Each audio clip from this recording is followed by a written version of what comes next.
Big changes are coming to the MLS. Commissions are going away, and you need to be prepared.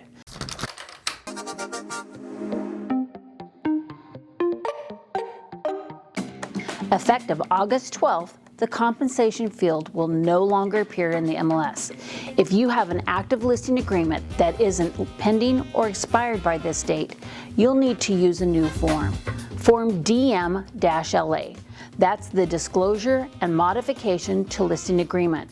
This form is intended to use with the residential listing agreement revised in December 2023 or earlier. It ensures your client listing complies with the new rules. You do not need to cancel your existing listing agreement. Instead, this form discloses and explains the changes and makes the necessary modifications. Get it signed before the implementation date using this form DM-LA. Provides a great opportunity to connect with your client who you're selling. Show them you're on top of these changes and you're proactively addressing them. This transparency helps build trust and keeps your client well informed about the transition. Key points to remember: the word commission is being removed from the MLS.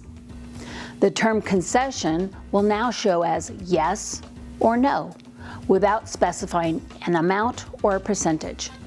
You cannot include commission amounts or concession amounts in private remarks.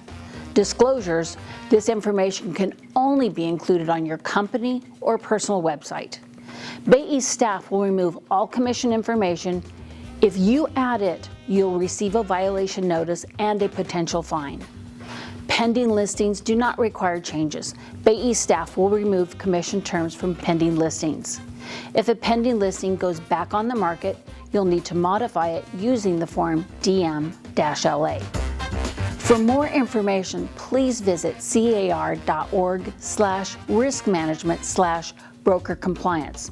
You can also go to bayeast.org compensation concessions Q&A. You can also find the Q&A on the MLS.